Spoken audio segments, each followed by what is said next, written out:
Welcome again as we continue to explore the heart of God here on Daily Life Connection.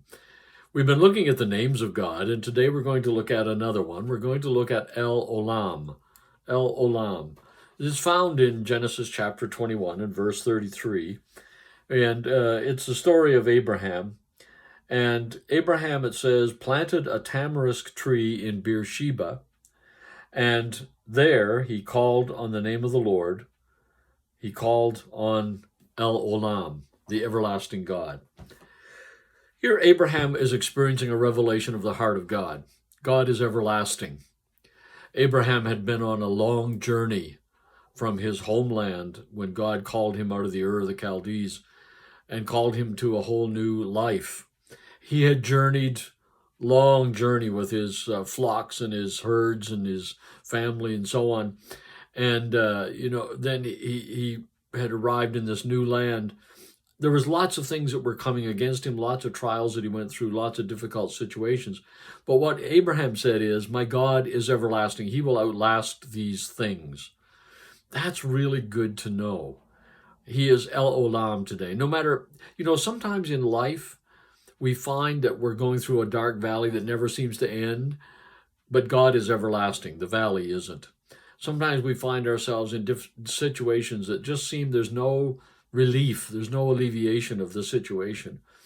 But, Abraham's revelation is God will outlast those.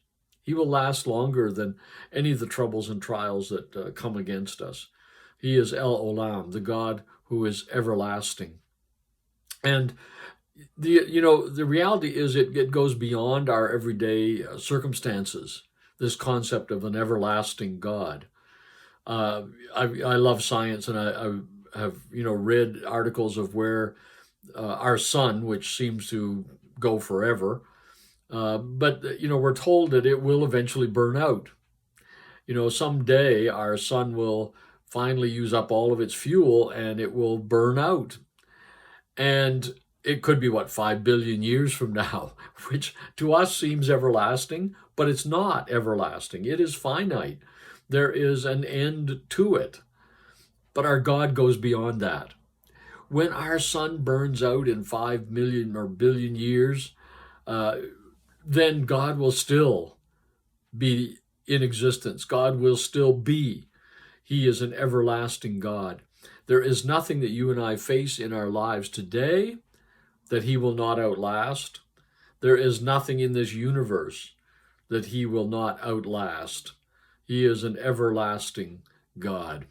Really simple concept, but I think as Abraham come to see it, he says he built an altar there. It became a place, that revelation to him of God, you are everlasting. You go far beyond my problems and far beyond my existence. When I die and so on, you'll still be there. However long our world goes on, you'll still be there.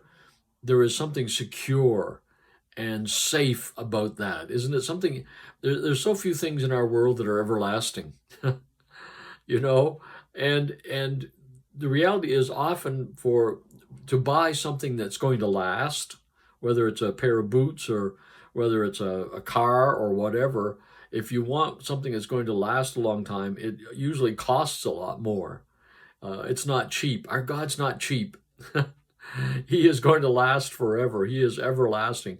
He is of such a high quality that he's going to last forever. El Olam, our God who is everlasting. Let's worship him today for that. Let's give him praise for that in our time today. Let's sing a song to him about his everlasting greatness and his you see, and that's part of it, isn't it? It's that every quality of God is everlasting. His love is everlasting. His faithfulness is everlasting. His mercy is everlasting. His grace is everlasting. We're never going to run out of the qualities of God that we so desperately need. That's really good news for us today. So we give him praise, and like Abraham, let's build an altar of praise today and offer to him that thanksgiving and gratitude that he is El Olam, the God who is everlasting. Well, let's think about that. We'll talk again tomorrow. God bless.